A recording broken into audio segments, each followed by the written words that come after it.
ये हमारे भैया बहनों का मार्गदर्शन है।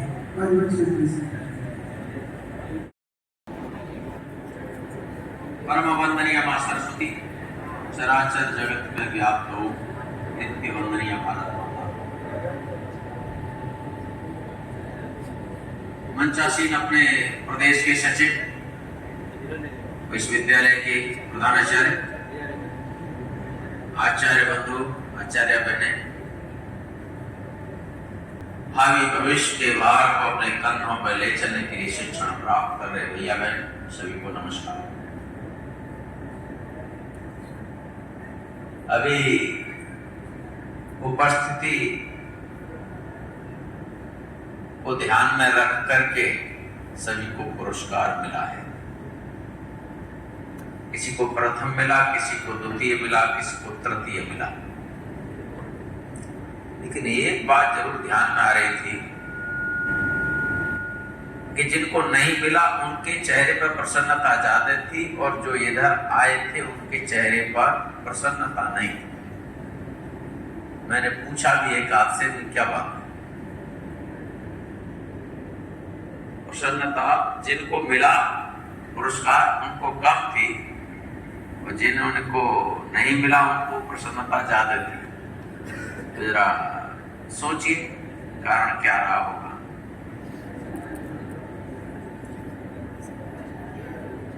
हम सभी भैया बहन यहाँ पर विद्यालय में दैनिक गतिविधियों में भाग लेते हैं, आने का प्रयास करते हैं। मैं कैसे विद्यालय में 100% उपस्थिति मेरी रहे, लेकिन किसी भी कारण से छूटा समय।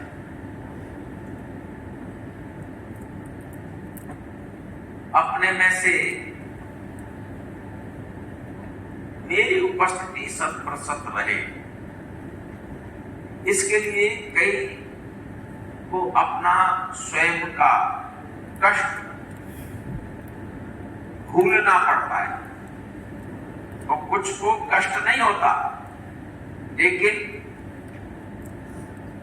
मामा के लड़के की शादी है, मामा की लड़की की शादी है, बुआ की शादी है, वहां हमारे घर के सब लोग तीर्थ करने जा रहे हैं, घूमने जा रहे हैं, मैं नहीं जाऊंगा। ऐसा कैसे हो सकता है? मुझे भी तो जाना है। मुझे जाना है तो फिर विद्यालय किसको जाना है? एक स्थिति आती है या नहीं, क्या कहना है? ऐसी स्थिति आती है कि नहीं? आती है। ऐसे में भी रास्ता निकालना, मेरी उपस्थिति 100% रहे, इसलिए अपने को जरा जिद करनी पड़ती है। नहीं जाएंगे शादी में, नहीं जाएंगे कार्यक्रम में, लेकिन कभी आएगा मामा के यहाँ से फोन आएगा, क्यों हमारा भैया है इसलिए, क्यों भाई ये शादी मेरी रोज रोज होगी क्या? अरे एक दिन मैं क्या जा रहा, कई बार ऐसा होता है। एक दिन की बात है, पढ़ाई करना हम तो मना कर रहे हैं क्या? जरा अस्वस्थ हो गए, तबीयत ठीक नहीं है, मन नहीं कर रहा है, तो शरीर दुख रहा है, आज छोड़ देते हैं, कल जाएंगे। वैसे भी तो विद्यालय में पढ़ने को तो मिलेगा नहीं, चुपते शरीर अस्वस्थ है तो ध्यान में कुछ आएगा नहीं, कुछ समझ नहीं आएगी। इसीलिए क्या करना, वहां विद्यालय में रहना, इससे तो अच्छा घर पर ही रहना। ऐसा भी मन करता है, क्या कहना करता है, उसको भी छोड़ो। अपने को जिद चाहिए, नहीं शरीर अस्वस्थ है तो क्या है, मन थोड़ा ही अस्वस्थ। मन अस्वस्थ हो गया तो शरीर कुछ नहीं कर सकता। मन स्वस्थ है तो अस्वस्थ शरीर पर भी मन का कब्जा रहता है, मन कहता नहीं मुझे जाना है। सिर्फ उपस्थिति अपनी बढ़ाना एक साधना है, तपस्या है। उस तपस्या में से फिर रास्ता निकालना, ये हमारी जिम्मेदारी, हमारा दायित्व है। यह भी एक अनुशासन है, और अनुशासन 100% होता है। अनुशासन अलग अलग हिसाब से सोचें, 80%, 60%, 70%, ये नहीं। अनुशासन का मतलब ही 100% है। अनुशासन को अंग्रेजी में क्या कहते हैं, क्या कहते हैं, डिसिप्लिन। डिसिप्लिन की स्पेलिंग क्या है, पक्का, गड़बड़ तो नहीं। अभी डिसिप्लिन की जो आपने स्पेलिंग बोली है, इस स्पेलिंग का अक्षर किस स्थान पर है? पहला क्या है, डी। कितने नंबर पर है, 4। जोड़ते जाना, मैं कोई गणित के हाथ में, मेरा गणित कमजोर है, अंग्रेजी तो मुझे आती नहीं। अब ये अंक हम जोड़ते हैं तो कितना बैठता है, 100। डिसिप्लिन का मतलब 100 है, या 80 और 60 और 99 है, 100। अगर ये 100 है तो फिर मेरा डिसिप्लिन 100% रहता है क्या, रहता है क्या, नहीं रहता। आज की उपस्थिति कितनी आई, 99 आ गई होगी, 98 आ गई होगी, 97 आई होगी, ऐसा ही है ना। 100% किसी की आई है क्या, नहीं आई। इसका मतलब अभी डिसिप्लिन 100% नहीं। अब इसे लाने के लिए कुछ करना पड़ेगा, सोचना पड़ेगा। इसलिए सोचिए। अब आपको किसी को कुछ पूछने की इच्छा हो, मैं विद्या भारती का अधिकारी हूं, इस नाते से आपको लगता है कि कोई बात पूछनी चाहिए, मैं बता सकता हूं, कोई जरूरी नहीं है। प्रदेश सचिव बैठे, हमारे आचार्य बैठे, और बाद में उत्तर लिख के भेज दूंगा मैं आपको। लेकिन किसी के मन में कोई जिज्ञासा, कोई ऐसा लगता है पूछना चाहिए, तो आपके लिए मौका है। प्रश्नों का हर समय बना रहना चाहिए।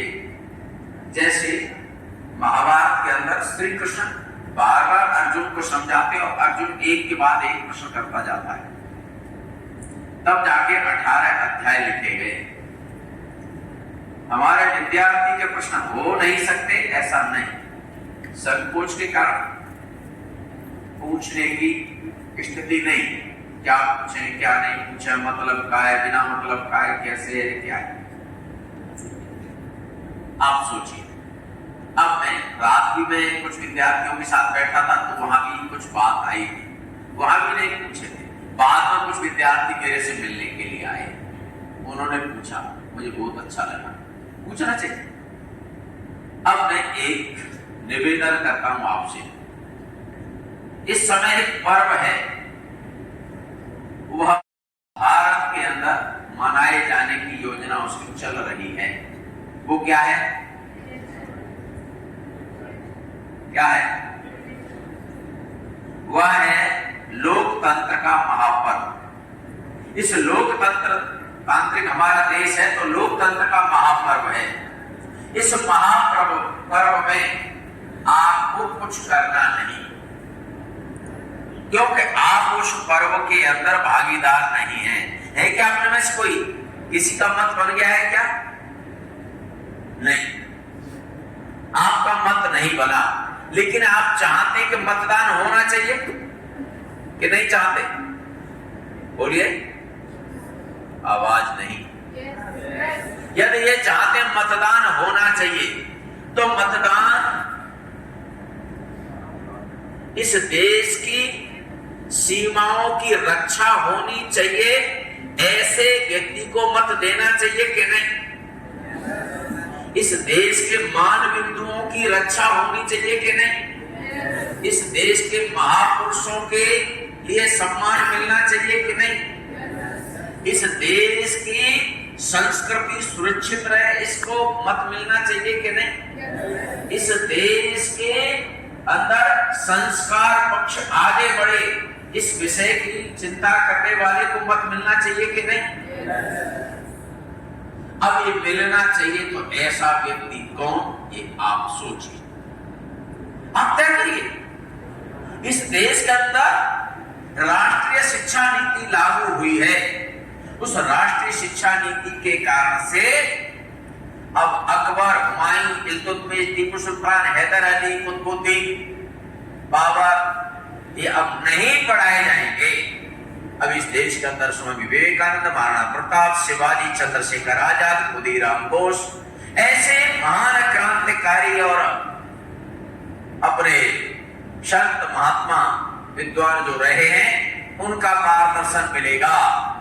तो जो नहीं पढ़ाए जाएंगे आप उसके पक्षधर हैं, जब पढ़ाए जाएंगे उनके पक्षधर हैं।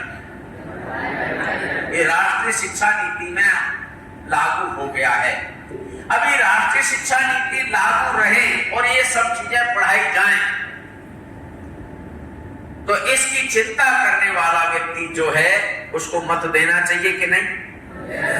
मैं ये नहीं कह रहा किसको देना, ये आपका तय करना, मैं किसी का नाम नहीं बता रहा। लेकिन हम जागरूक हैं कि नहीं, सक्रिय हैं कि नहीं, देशभक्त हैं कि नहीं?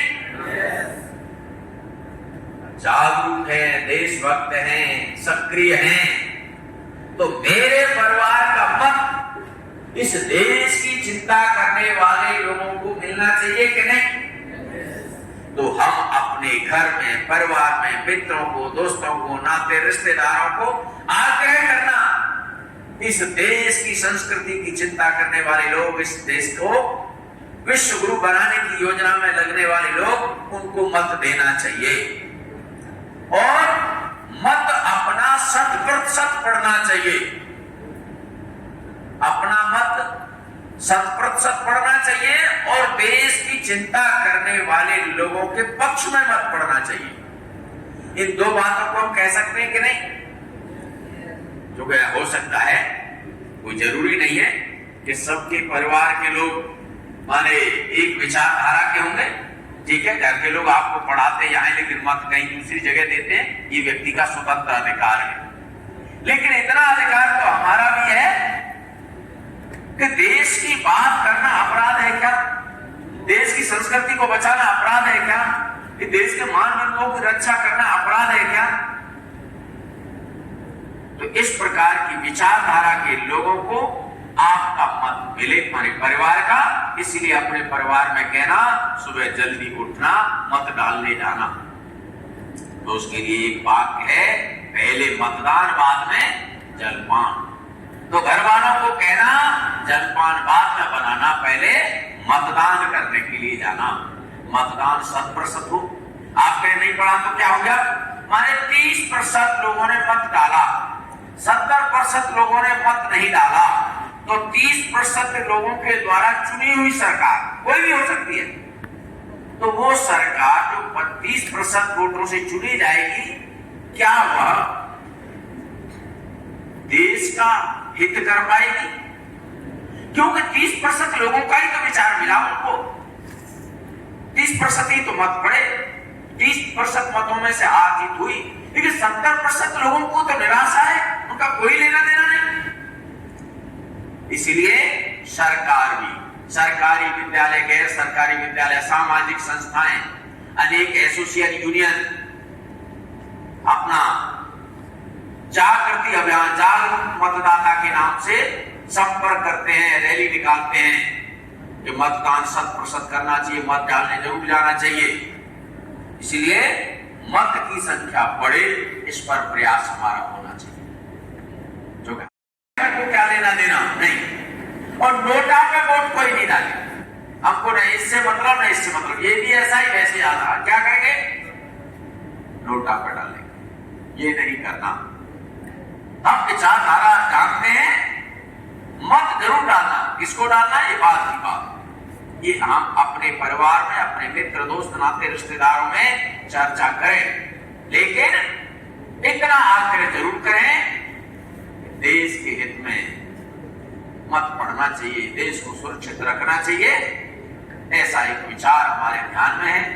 देश की सीमाओं की रक्षा जो करने के लिए लगा है, पहले आतंकी जम्मू कश्मीर में अटैक करते थे, जो कराता था वो देश आज फुल परेशान है। अभी मैं एक वाले के भीख मांगने जा रहा है, आजाद तो हम दोनों एक ही दिन हुए थे, एक ही दिन आजाद हुए, एक महान शक्ति बनने जा रहा है और एक कटोरा लेके भीख मांगने जा रहा है, वह भी कोई देने को तैयार नहीं है। तो आज वो स्थिति आई है महान शक्ति बनने की, तो किसके कारण आई है, ये ध्यान देना। इसलिए ऐसी स्थिति धारा 370 खत्म किया तो किसने खत्म किया, ऐसे व्यक्ति को मत देना। ऐसी बात अपने परिवार में सबको समझाएंगे तो ठीक रहेगा। तो पहले क्या करना, मतदान या जलपान, क्या करना, जलपान, मतदान बाद में नहीं। तो इसलिए पहले मतदान कराना, जो कि मतदान एक दान है, महादान है, ये विवेक का दान है। कन्यादान करेंगे, भूमि दान करेंगे और धन संपत्ति दान करेंगे, लेकिन ये विवेक का दान है। हमारा व्यक्तिगत अधिकार है, हम अपने बुद्धि से तय कर रहे हैं कि कौन सही है कौन सही नहीं है। इसीलिए इस विषय को लेकर के इस देश के अंदर मतदान के लिए आग्रह करना, आग्रह हम करेंगे तो अपनी विचारधारा इसमें ये भी है। कुछ विचारधारा के साथ कौन खड़ा है, एक तरफ माने इस देश को तोड़ने वाली शक्तियां एक तरफ, और एक तरफ इस देश को जोड़ने वाली शक्तियां एक तरफ। एक यही कहा था बिहार का ही, दिल्ली में जेएनयू का छात्र, वो कहता था हिंदुस्तान के टुकड़े टुकड़े होंगे। अब इस देश को टुकड़े कराना वाला व्यक्ति वो हिंदू ही है, लेकिन क्या कहता है, इस देश के टुकड़े होने चाहिए। तो ऐसे टुकड़े देने वाले करने वाले को मत देंगे क्या, वो जिस पक्ष में खड़ा होगा उसको मत देंगे क्या। कितने लोगों ने अपनी जान की बाजी लगाई, फांसी का फंदा चूमा इस देश को बचाने के लिए, और वो कहता है हिंदुस्तान के टुकड़े टुकड़े होंगे। तो ऐसे टुकड़े टुकड़े गैंग वालों को अपना मत नहीं देना, ऐसा अपने घर परिवार में आग्रह करना, ठीक है ना। तो पहले मतदान, बाद में जलपान, इस बात को संकेत अपने परिवार में करेंगे, ऐसा निवेदन मैंने किया है। इससे सब लोग सहमत हैं या असहमत हैं? ठीक, सबको नमस्कार। इतने सुंदर मार्गदर्शन के लिए, और एक सूचना है आप सभी भैया बहनों के लिए, आचार्य जी के लिए भी सूचना है कि अभी तो भारत सरकार के द्वारा राष्ट्रीय शिक्षा नीति जो लागू हुई है, तो उसमें सरकार की योजना है, शिक्षा नीति की यह मांग है कि प्रत्येक विद्यालय में बच्चों को शिक्षा के साथ साथ कौशल के विकास का भी अवसर दिया जाना चाहिए। और इसके लिए अलग अलग ट्रेड भी सीबीएसई के द्वारा निर्धारित किए गए हैं। इसी दृष्टिकोण से अपने विद्यालय में फैशन टेक्नोलॉजी के ट्रेड को अपनाते हुए और भैया बहनों को इसकी जानकारी मिल सके, इस दृष्टिकोण से आज उसके उद्घाटन का भी एक कार्यक्रम है। दोपहर बाद हालांकि वह कार्यक्रम होगा, किंतु भैया बहनों को कौशल विकास के विविध विधा से जानकारी हो सके और उनको प्रशिक्षित किया जा सके। सीबीएसई ने कहा कि अब बच्चों को 60 घंटे की 90 घंटे की वर्ष में ऐसा सिलेबस बना करके, सिलेबस डिजाइन करके और प्रशिक्षण दिया जाए। प्रत्येक प्रशिक्षण के साथ बच्चों को ग्रेड मिलेगा और वह ग्रेड जो है उसकी प्रोग्रेस रिपोर्ट के ऊपर भी अंकित होगा। यानी कि जो सीबीएसई जो देगी प्रोग्रेस रिपोर्ट क्लास 10th के साथ, तो उसके पहले अलग अलग कक्षाओं में उन्होंने कौन कौन सा ग्रेड अर्जित किया है वह भी उनके प्रोग्रेस रिपोर्ट के ऊपर में अंकित होगा। तो इस नाते से हम सबों की योजना का शुभारंभ आज से हो रहा है। इसके ट्रेड का उद्घाटन आज अपने माननीय अधिकारियों के माध्यम से होगा। आप चूंकि उस समय नहीं रहेंगे हमारे देश फादर्स भैया बहन, तो इसलिए मैंने सोचा कि आपको इसकी जानकारी दे देते हैं, फिर धीरे धीरे आप सबों को इसके साथ इन्वॉल्व किया जाएगा। बहुत बहुत धन्यवाद। दायां पैर रखिए, बायां पैर को दबाइए, आप सब दबाइए सर, आप दबाइए, इसको हल्का सा आप अपना नीचे दबाइए, इसको आप और जोर से सर, वीडियो बनाइए। वो दाहिना पैर को थोड़ा सा छोड़िए सर, हाँ, आप दाहिना पैर को दबाइए, बाम पैर को छोड़िए, बाम पैर ढीला दे दें, हाँ, उसको जोर से मारिए भैया। उसे पूरा पूरा जाने दे पीछे, बाएं को बाम हटाइए, हाँ, इधर, पैर दबा दिए, दाहिना की तरफ गया। हाँ, इसीलिए से, अब दाहिना दबाएं। नहीं, बाएं बाएं बाएं, ताला तोड़ दो, नहीं हो गया, चलिए, दाहिना दबाएं। बाएं बाएं से दबाई लगा, हाँ, हो गया, अब दाहिना दबाएं। हाँ, दाहिना दबाई, चलाइए, दाहिना दबा के रखें। हाँ, बामा को फिर छोड़ दीजिए, रुकिए सर, रुकिए, अब आपके दाहिना को फिर छोड़ दीजिए, वाह, बामा दबाइए राजा, अच्छा, तो बाएं को दबा रहे हैं। लग जाएगा थोड़ा, दाहिना दबाएं। हाँ, बामा को फिर छोड़ दीजिए, दाहिना दबाइए सर, दाहिना पैर को दबाइए, हाँ, इधर से, हाँ, वाह, और ये दबाएं तो हाँ, वाह, अरे अब तो सीख गए। इसको भी पकड़िए, रुकिए, ऐसे, हाँ, अच्छा, टाइट करने के लिए। हाँ, चलाइए, उधर भी, हाँ, ठीक, वाह, वाह, उधर पे जाने दीजिएगा, हैं? इधर, हाँ, बस, वैसे पैर ऐसे करते रहिए, हाँ, हाँ, ठीक है।